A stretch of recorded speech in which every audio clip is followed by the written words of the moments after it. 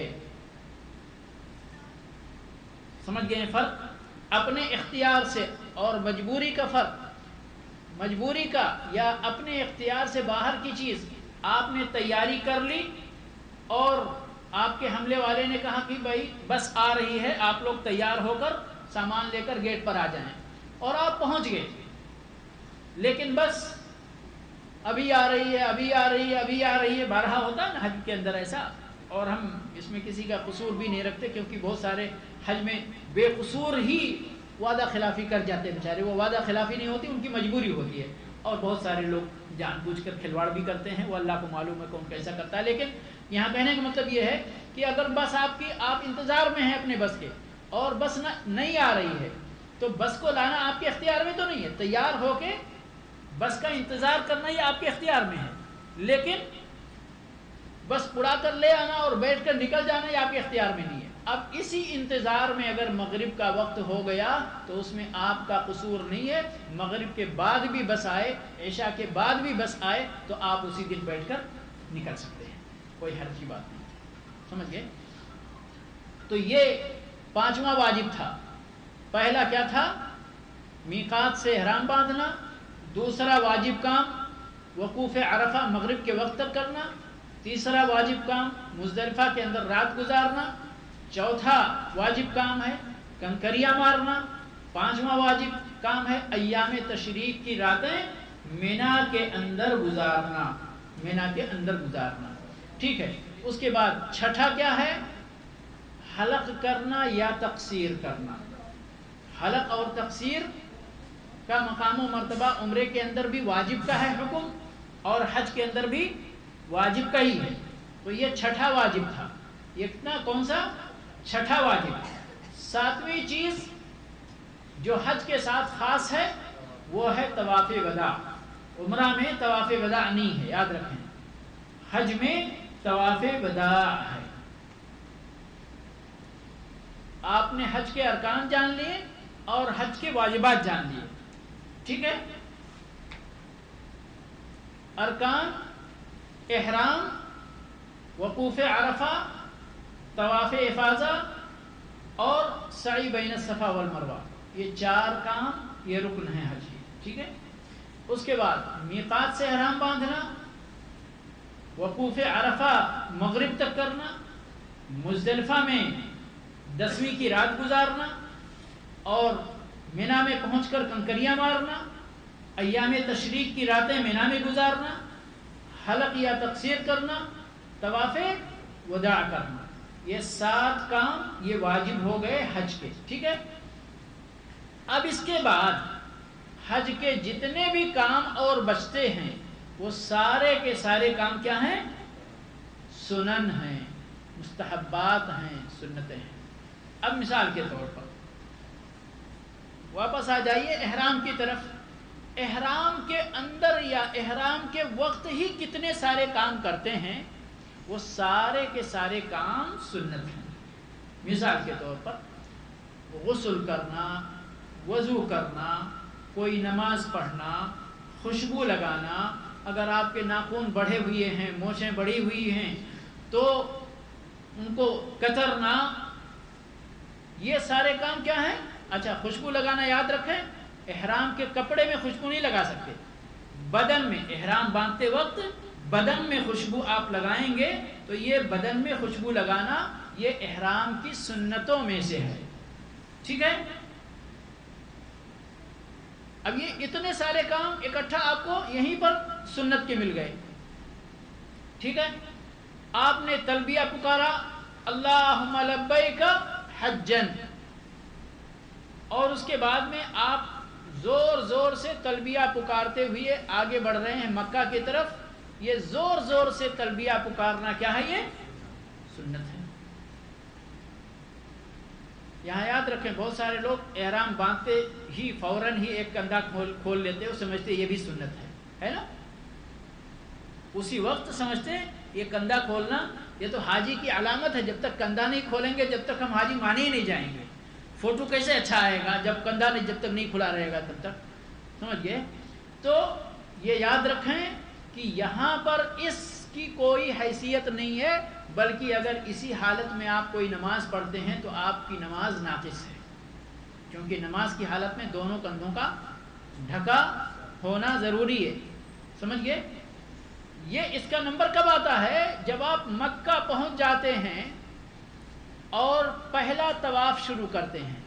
اب پہلا طواف یہ حج افراد کرنے والے کے سلسلے میں اور حج قران کرنے والے کے سلسلے میں سنت طواف ہے. یاد رکھیں طواف پر یہ مسنون طواف ہے، یہ طواف قدوم ہے. لیکن حج تمتع کرنے والے بندے کا طواف وہ طواف عمرہ ہے اور یہ عمرے کا رکن ہے. لیکن پہلا طواف ان تینوں کنڈیشن میں اس کی سنت ہے کہ آپ کندھا کھول لیں. سمجھ گئے؟ تو ایک سنت وہاں یہ کندھا کھولنا ہے. دوسری سنت جو ہے وہ 3 چکروں میں تھوڑا تیز چلنا ہے، رمل کرنا ہے، یہ بھی سنت ہے. سمجھ گئے؟ اسی طرح سے حجر اسود کو بوسہ دینا یہ بھی سنت ہے. رکن یمانی پر اشارہ کرنا وہ بھی، اگر استلام کرنا وہ بھی سنت ہے. رکن یمانی اور رکن حجر اسود کے اندر ربنا آتنا فی الدنیا حسنہ کی آیت پڑھنا دعا یہ بھی سنت ہے. اور بھی جو کچھ بھی اللہ آپ کو توفیق دیتا ہے مانگتے رہنا، کچھ نہیں ہے تو قرآن کی تلاوت کرتے رہنا، یہ سب بھی سنت ہے. سمجھ گئے؟ اب یہ سنت ہے، آپ کو قدم قدم پہ اس طرح کی سنتیں پورے حج میں کرنے کا موقع ملے گا. لیکن آپ پہلے یہ سمجھ جائیں کہ حج کے ارکان کتنے ہیں، 4 وہ الگ کر لیں. حج کے واجبات کتنے ہیں، 7 وہ الگ کر لیں. اس کے علاوہ حج کرنے میں جتنے بھی کام آپ کو کرنے ہیں وہ سارے کے سارے اور کام کیا ہیں؟ سنت ہیں. البتہ یہاں ایک چیز چھوٹ گئی مجھ سے، آپ لوگوں نے بھی مجھے یاد نہیں دلایا. جو حج قران کرتے ہیں اور جو حج تمتع کرتے ہیں ان کے لیے کیا ہے؟ قربانی کرنا ہے. ٹھیک ہے؟ قربانی کرنا ہے. ہاں، جس کے پاس قربانی کرنے کی طاقت نہ ہو، اور یہ طاقت کا معاملہ یاد رکھیں یہ ہماری زبان سے کہنے کا معاملہ نہیں ہے، بھائی میری طاقت نہیں ہے. یہ آپ کے اور آپ کے رب کے بیچ میں ہے. آپ کے پاس طاقت کتنی ہے آپ سے بھی زیادہ آپ کے اللہ کو معلوم ہے. سمجھ گئے؟ اس لیے اللہ کے پاس حیلہ بہانہ نہیں چلنے والا ہے. آپ کے پاس طاقت واقعی نہیں ہے تو آپ قربانی نہیں کریں. پھر اس کے بدلے آپ کو کیا کرنا ہے؟ 10 دن کا روزہ رکھنا ہے، 3 دن ایام حج میں، و7 اذا رجعتم، 7 دن گھر واپس آنے کے بعد تو آپ کو قربانی سے چھٹی ہے. حج افراد کے لیے قربانی واجب نہیں ہے، لیکن اگر کوئی بندہ کرتا ہے تو یہ اس کی قربانی نفل قربانی ہوگی، سنت والی قربانی ہوگی. سمجھ گئے؟ تو اعمال سمجھ میں آ گئے انشاءاللہ. یہ حج کے یہی اعمال ہیں. اب سنتوں کا چونکہ بے شمار سنتیں وقتاً فوقتاً وہ کرنے کی ہیں ابھی، تو انشاءاللہ ان کو ہم باقی اعمال جب بیان کریں گے یا ان کی وضاحت کریں گے تو ان کے ساتھ ساتھ سنتیں بھی انشاءاللہ بیان کریں گے. ابھی ہم نے جو سنتیں بیان کی ہیں وہ صرف مثال کے لیے، تاکہ آپ سمجھ جائیں یہ رکن ہے، یہ واجب ہے، اور اس کے بعد یہ سنتیں ہیں. سمجھ گئے؟ تو سب سے پہلا جو کام رکن کے طور پر بندہ انجام دیتا ہے وہ کیا ہے؟ احرام ہے. ٹھیک ہے؟ اور نیت کیا ہوتی ہے کسی بھی عمل کے لیے؟ نیت اس عمل کی درستگی کے لیے شرط ہوتی ہے. اس کی حیثیت کیا ہوتی ہے؟ شرط. احرام پہلا کام ہے، اور یہ پہلا کام کرنے سے پہلے کچھ تیاری کی جاتی ہے. ٹھیک ہے. بطور تیاری احرام کے کیا کیا کام آپ کو کرنے ہیں وہ دھیان سے توجہ سے سنیں اور یاد رکھیں یہ جتنی بھی تیاریاں ہو رہی ہیں یہ احرام کے مسنون کام ہیں. ضروری کام کیا ہے؟ اللہم لبیک حجن یا عمرتن یا حجن و عمرتن دونوں کہنا. یہ بالکل اسی طرح ہے جس طرح سے آپ نماز میں اللہ اکبر کہتے ہیں. نماز میں اللہ اکبر کہتے ہیں. لیکن اس سے پہلے جس طرح نماز کے لیے بہت ساری تیاریاں آپ کرتے ہیں جن میں کچھ تو شرط کی حیثیت ہیں، کچھ سنت کی حیثیت ہیں، کچھ ایسے فضیلت والے کام ہیں، اسی طرح حج کے اندر بھی پہنچتے ہی میقات انسان تیاری کے طور پر غسل کرنا چاہتا ہے غسل کرے، وضو کرنا چاہتا ہے وضو کرے، دونوں کافی ہے، دونوں سنت ہے. اس کے بعد احرام جو ہے وہ کسی بھی نماز کے بعد ہونا چاہیے، یہ سنت ہے. سنت کیا ہے کہ احرام کا عمل تلبیہ جو آپ پکاریں وہ کسی بھی نماز کے بعد ہو، چاہے وہ نماز فرض ہو، چاہے وہ نماز سنت ہو، چاہے وہ نماز نفل ہو، کوئی بھی نماز. فرض کی مثال، ایک بندہ فجر کے وقت پہنچتا ہے اور فجر سے پہلے وہ اپنے احرام کی تیاریاں کر لیتا ہے اور فجر کی فرض نماز پڑھتا ہے. فجر میں سنت بھی پہلے ہے، سنت پڑھ لیا، اس کے بعد میں فرض کی نماز پڑھ لیا اس نے، اور پڑھنے کے بعد اللہم لبیک حجن پکار دیتا ہے. ٹھیک ہے، یہ فرض کی مثال ہو گئی. ایک بندہ فجر کے وقت ہی پہنچتا ہے، اذان ہو گئی ہے، اس کی تیاری مکمل ہے، اس کی تیاری مکمل ہے. اس نے فجر کی پہلے والی 2 سنت پڑھی مثال کے طور پر اور اس کے بعد میں تلبیہ پکار لیا، اس کا احرام شروع ہو گیا. تو یہ کیا ہوا؟ سنت مؤکدہ کے بعد اس نے پڑھی. ایک بندہ پہنچتا ہے، اشراق کا وقت ہے یا چاشت کا وقت ہے، اس نے چاشت کی نیت سے یا اشراق کی نیت سے 2 رکعت نماز پڑھی اور نماز پڑھنے کے بعد اللہم لبیک حجن پکار لیا. ٹھیک ہے، تو یہ نفل نماز کے بعد، ایک سنت نماز کے بعد. سنت میں اس کی سنت کی حیثیت کیا ہے؟ یہ نفل ہے، مؤکدہ نہیں ہے. پہلی مثال جو بیچ میں ہم نے دی تھی فجر کی سنت کی، وہ سنت مؤکدہ تھی، سمجھ گئے، اور کچھ نہیں ہے. بندہ وضو کرتا ہے تو وضو کرنے کے بعد تحیۃ الوضو یا مسجد کے اندر جاتا ہے، تحیۃ المسجد کی نیت لے کر 2 رکعت نماز پڑھتا ہے اور اس کے بعد پھر تلبیہ پکارتا ہے. یہ نفل نمازوں کے بعد تلبیہ ہو گیا. تو یہ سارے کنڈیشن یہ درست ہیں، جائز ہیں، اور یہ ہوا کہ نماز کے بعد ہی اس نے احرام باندھا ہے، یہ سنت اس کو حاصل ہو گئی. کچھ لوگ احرام کی نیت سے 2 رکعت نماز پڑھتے، احرام کی نیت سے کسی 2 رکعت نماز پڑھنے کا کوئی ثبوت نہیں ہے. غسل کر لیا، وضو کر لیا، اب سلے ہوئے کپڑے، مرد کے لیے تیاری کا تھوڑا سا طریقہ دوسرا ہے. وہ اپنے سلے ہوئے کپڑے اتار دے گا اور 2 چادریں،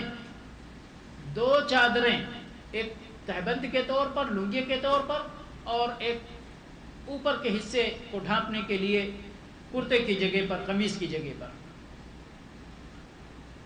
مستحب ہے کہ سفید ہو. اب یہاں وہ بات آ گئی کہ ایک سنت یہ بھی ہے کہ مرد کی احرام کی چادریں کیا ہوں؟ سفید ہوں. لیکن اگر ہرا کوئی پہننا چاہتا ہے پہن سکتا ہے، کوئی کسی اور کلر کا پہننا چاہتا ہے پہن سکتا ہے، لیکن سفید یہ مستحب ہے، یہ سنت ہے احرام کی. اس کے بعد اور بھی جتنی باتیں میں نے بتایا تھا اس کے ساتھ خوشبو لگانا، یہ مردوں کے لیے، کیونکہ عورتوں کے لیے باہر خوشبو لگانا ممنوع ہے. تو یہ سنت یہاں پر خاص ہو گئی، کس کے لیے؟ مرد کے لیے خاص ہو گئی. یہ ساری تیاریاں کر لی بندے نے. اب اس کے بعد میں اس کو تلبیہ پکارنا ہے. اچھا ایک چیز اور، پیر میں اگر موزہ یا خف وغیرہ پہنا ہے تو وہ بھی اتارنا ہے. جوتا پہن سکتا جو ٹخنے کے نیچے ہو. اب وہ باتیں آگے آ رہی ہیں کہ پابندی کے طور پر احرام کی پابندیاں کیا ہیں. احرام جب باندھ لیا بندے نے تو اس کے بعد اب کن چیزوں کی پابندی اسے کرنی ہے, کیا چیزیں پہننا درست ہیں, کیا چیزیں پہننا درست نہیں, کون سے کام کرنا درست ہیں, کون سے کام کرنا درست نہیں ہے. ابھی وہ حج کی حالت میں آ گیا, سمجھ گئے. تو اس حساب سے اچھا خواتین کے لیے یہاں پر ان کا نارمل لباس, خواتین کے لیے یہاں ان کو لباس تبدیل کرنے کی ضرورت نہیں ہے. البتہ علماء نے ایک چیز کا یعنی اہتمام کرنے کا کہ خواتین بھی اس پوزیشن میں احرام کی حالت میں بہت تڑک بھڑک اور زینت والے کپڑے اختیار نہیں کریں گے. کپڑے نارمل پہن سکتی ہیں وہ جس طرح ان کا عام لباس ہے, لیکن یہ کپڑے کہ جو اپنے آپ میں خود زینت ہوں وہ کپڑے اختیار نہیں کرنے چاہیے خواتین کو.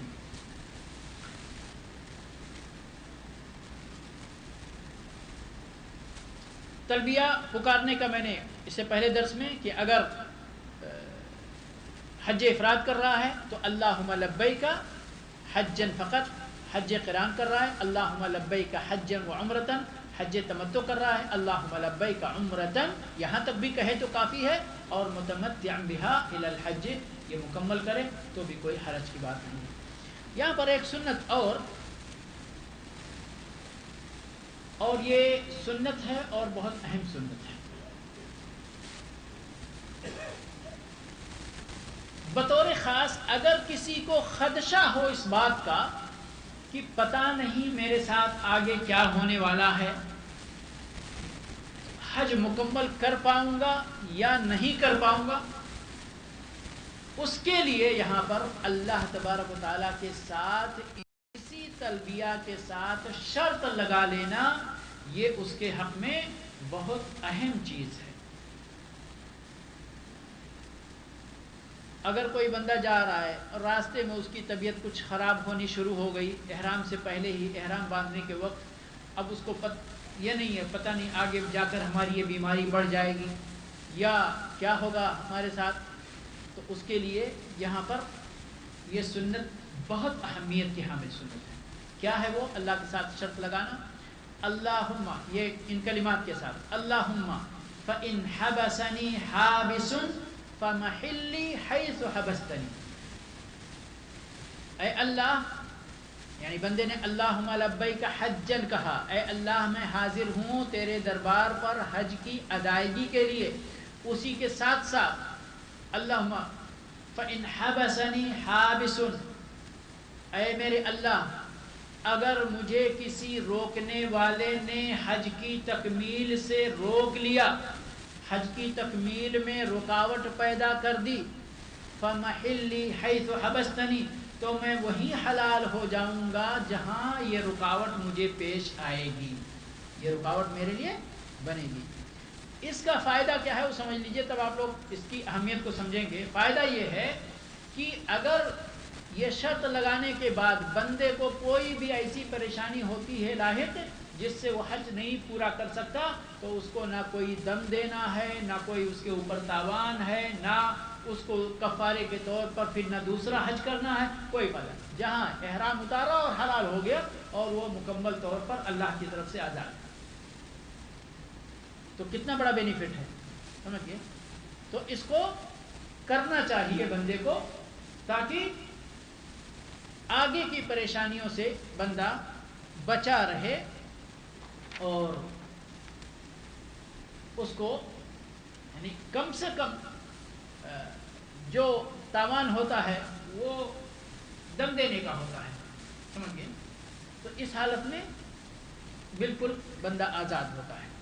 اچھا اب وہ چیز سن لیجئے, میں سرسری چلوں گا تھوڑا سا تاکہ کافی باتیں کور ہو سکیں کہ وقت گزر رہا ہے بڑی تیزی سے. احرام کی حالت میں کیا کیا چیزیں بندے کے لیے پابندی کے طور پر اس کو یعنی اس کے سامنے ہوتی ہیں اور اس کو ان چیزوں کی پابندی کرنی ہوتی ہے. کچھ چیزیں تو مرد اور عورت کے درمیان مشترک ہیں. کچھ چیزیں مردوں کے لیے خاص ہیں اور کچھ چیزیں عورتوں کے لیے خاص ہیں. کچھ لوگ اس کی تقسیم اس طرح سے کرتے کہ یہ مرد اور عورت دونوں کے لیے ممنوع چیزیں ہیں، اور دوسری بات پھر بولتے یہ صرف مرد کے لیے ممنوع ہیں، یہ صرف عورت کے لیے ممنوع ہیں.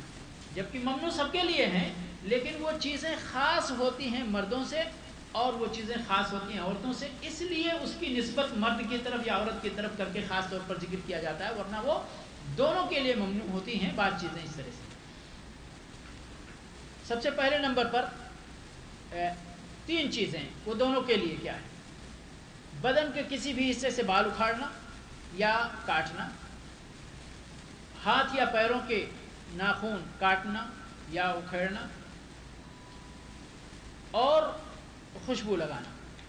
یہ 3 چیزیں، بال، ناخن، خوشبو.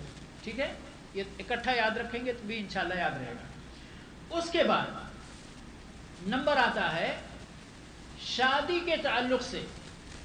یہ یاد کرنے کے لیے یہ یعنی پوائنٹ یاد رکھیں گے تو بہت فائدہ ہوگا. آپ کو گنتی میں زیادہ یاد کرنا پڑے گا. اکٹھا ہیں یہ چیزیں، بال، ناخن، خوشبو اکٹھا کر لیں. اس کے بعد میں شادی کے تعلق سے پیغام سے لے کر کے، شادی کی شروعات ہوتی ہے پیغام پر اور انجام خلوت اور ہم بستری پر. یہ پورا راستہ ممنوع ہے حرام کی حالت میں، اور دونوں کے لیے. نہ کوئی مرد شادی کا پیغام دے سکتا ہے، نہ کوئی عورت شادی کا پیغام دے سکتی ہے، نہ کوئی نکاح پڑھا سکتا ہے. سمجھ گئے؟ اب نکاح پڑھانے والا بھی وہ بھی نہیں پڑھا سکتا اگر احرام کی حالت میں ہے. اور میاں اور بیوی کی حیثیت سے جو اپنا نکاح کرتے ہیں یا کرواتے ہیں، عقد کرتے ہیں، وہ بھی ممنوع ہے. خلوت بھی ممنوع ہے، مباشرت بھی ممنوع ہے، سب کچھ اس حالت میں. یہ تمام چیزیں یہ ممانعت کے ہی دائرے میں آتی ہیں.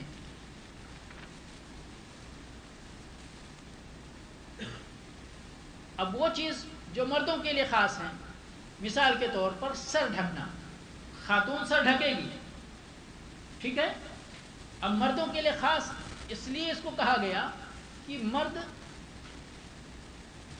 سر ڈھکنا اس کی خصوصیت نہیں ہے. ہاں اقال لگاتے، ٹوپی لگاتے، لیکن یہ خصوصیت اس کی نہیں ہے. لیکن عورت وہ تو پردہ کرنا، دوپٹہ اوڑھنا یہ ان کی خصوصیت ہے. تو یہاں پر مرد کے لیے یعنی کسی بھی طور پر اپنا سر یا چہرہ کسی بھی چیز سے ڈھکنا، غترے سے، ٹوپی سے، تاج سے، عمامہ سے، ایسی چیزیں جو عام طور پر سر کو ڈھکنے کے لیے، سر پر رکھنے کے لیے انسان استعمال کرتا ہے، وہ ساری چیزیں مرد کے لیے ممنوع، مرد کے لیے. ٹھیک ہے. اسی طرح چہرہ بھی، چہرے پہ یہ شماغ ہے، کسی نے سر پہ رکھا اور اس کے بعد میں اس طرح کر کے وہ کر لیا، ممنوع ہے یہ بھی. یا سر پہ نہیں رکھا لیکن صرف چہرے پہ ہی رومال ٹیڑھا کیا اور باندھ لیا، چھپا لیا چہرہ، نہیں. یہ ساری چیزیں مرد کے لیے ہر حال میں ممنوع ہیں. اور دوسری ممنوع چیز یہ سلے ہوئے کپڑے جو اس نے اتارے تھے نا، جب تک وہ احرام سے باہر نہیں آتا ہے. مثال کے طور پر وہ حج تمتع کرنے والا تھا، آیا عمرے سے فارغ ہو گیا، اب اس کے لیے حلال ہے کہ وہ احرام کا کپڑا اتار کر نارمل کپڑے پہن لے. لیکن اگر حج افراد کرنے والا ہے، حج تمتع کرنے والا ہے، تو وہ طواف قدوم کرے گا، چاہے تو صحیح کرے گا یا نہیں کرے گا، آخر کے لیے چھوڑ دے گا، لیکن وہ حج ادا کرنے تک حالت احرام میں ہی رہے گا. سمجھ گئے؟ اور جب تک حالت احرام میں رہے گا، جب تک وہ یہ چادریں اتار کر سلا ہوا کپڑا نہیں پہن سکتا ہے. کون ہے یہ مرد کے لیے، مرد حاجی. خواتین کے لیے 2 چیزیں جو میں نے کہا خاص ہے. خواتین نقاب کون باندھتا ہے؟ مرد باندھتا ہے نقاب عام طور پر؟ نہیں، عورتیں باندھتی ہیں نا. تو یہ ان کے لیے خاص چیزیں تھیں، لیکن حج کے اندر یہ چیز ان کے لیے ممنوع ہو گئی. نقاب باندھنا، یاد رکھیں، نقاب باندھنے کا مطلب بھی ہمارے ہاں بڑا یعنی غلط فہمی کا شکار ہے لوگ. اس میں وہ نقاب کو سمجھتے نقاب نہیں باندھنا تو پردہ ہی نہیں کرنا. اس لیے آپ بہت ساری عورتوں کو دیکھیں کہ حج میں پورے حج میں بے پردہ رہتی ہیں. بے پردہ رہنے کا مطلب چہرہ کھلا ہوا رہتا ہے. نقاب باندھنے کا مطلب یہ کہ جو یہ نوز پیس جو ہوتی ہے یا کپڑا سے خواتین جو اپنے چہرے پر باندھ کر اس کو گرہ لگا لیتی ہیں وہ مراد ہے, وہ نہیں کر سکتے. رہی بات پردے کی تو عائشہ رضی اللہ تعالی عنہ کی بڑی واضح روایت ہے کہ ہم جب نبی صلی اللہ علیہ وسلم کے ساتھ اپنی خاص مجلس میں ہوتے تو ہمارا چہرہ کھلا رہتا تھا, لیکن جب ہمارے پاس سے کوئی اجنبی گزرتے تھے تو ہم پردہ کر لیتے تھے. کیسے پردہ کرنے کا کیا طریقہ ہوتا تھا؟ سر پہ تو دوپٹہ ان کے ہے ہی آلریڈی, اسی سر والے دوپٹے کو آگے اپنے چہرے پر لٹکا لیتے اور پردہ ہو جاتا, لیکن نوز پیس نہیں باندھنا ہے. اسی طرح سے خواتین کے لیے عام طور پر دستانے کون پہنتا؟ یہ ابھی کام کرنے والے بھی بیچارے سیفٹی کے لیے پہنتے ہیں, وہ الگ ہے نا, وہ الگ ہے. لیکن پردے کے حساب سے دستانے کون پہنتی؟ خواتین پہنتی ہیں. تو یہاں ان کے لیے یہ کہا گیا کہ بھائی عام طور پہ تم دستانے پہنتی ہو, یہ تمہارا حق ہے, لیکن حج میں تمہیں دستانے نہیں پہننا ہے. سمجھ گئے؟ تو مردوں کے لیے خاص چیز جو تھی وہ سر ڈھکنا یا چہرہ ڈھکنا اور اس کے بعد سلے ہوئے کپڑے پہننا, یہ مردوں کے لیے خاص تھے. خواتین کے لیے سر ڈھکنے کی اجازت ہے نا, سلے ہوئے کپڑے پہننے کی اجازت ہے, لیکن نقاب پہننے کی اجازت نہیں ہے, دستانے پہننے کی اجازت نہیں ہے. تو اب یہ چیزیں ہو گئیں ممنوعات احرام. وقت بڑی تیزی سے گزر رہا ہے, کتنا اجازت ہے. اسی کے ساتھ چھوٹا سا ایک نقطہ بیان کر کے میں اپنی بات ختم کرتا ہوں. انشاءاللہ باقی باتیں آئندہ دروس کے اندر باذن اللہ. احرام کی حالت میں جب ہم یہ پابندیاں بیان کرتے ہیں نا, تو ان پابندیوں سے کچھ لوگ ذرا ان پابندیوں کے اندر مبالغہ آرائی کرنے لگتے ہیں, اور یہاں تک پہنچ جاتی ہے مبالغہ آرائی کہ آپ لوگوں نے دیکھا ہوگا, اگر جنہوں نے حج کیا ہوگا, کہ کچھ بسیں چلتی ہیں تو حج میں بغیر چھت کے چلتی ہیں. دیکھے یا نہیں دیکھے؟ دیکھا گیا ہے؟ کس نے دیکھا بھائی؟ جی عبدالرحیم بھائی نے دیکھا ہے, باقی اور کسی نے نہیں دیکھا؟ نہیں دیکھا. تو حج کریں گے تو دیکھیں گے کہ کچھ پوری کی پوری بسیں بغیر چھت کے ہوتی ہیں. ان کا یہی اس مسئلے کے اندر مبالغہ آ رہی ہے کہ سر کھلا ہونے کا مطلب یہ ہے کہ سر سے لے کے آسمان تک بیچ میں کوئی حائل نہ ہو. سر سے لے کر آسمان تک کوئی چیز بیچ میں حائل نہ ہو.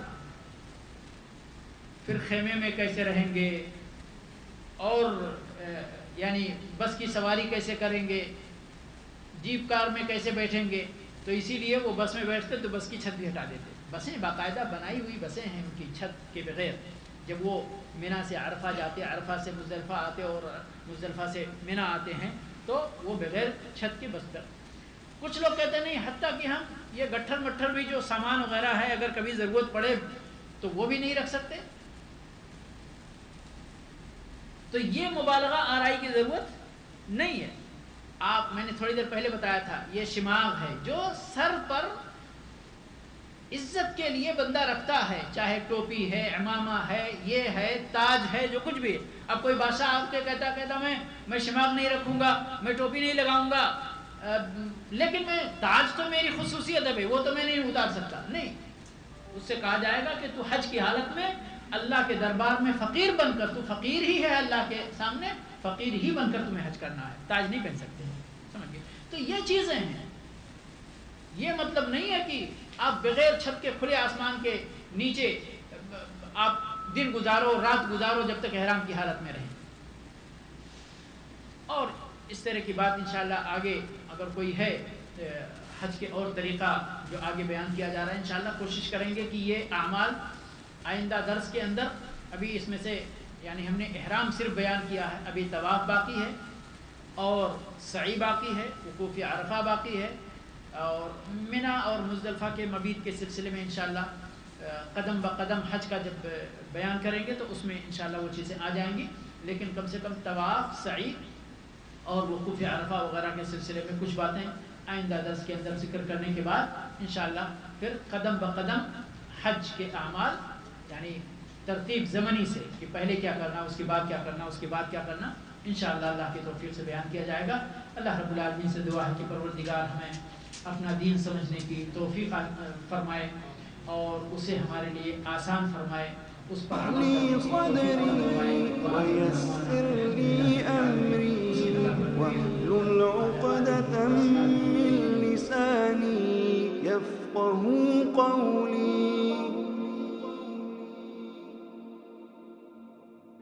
رب اشرح لي صدري ويسر لي أمري واحلل عقدة من لساني يفقه قولي رب اشرح لي صدري ويسر لي أمري واحلل عقدة من لساني يفقه قولي رب اشرح لي صدري ويسر لي أمري واحلل عقدة من لساني يفقه قولي رب اشرح لي صدري ويسر لي أمري واحلل عقدة من لساني يفقه قولي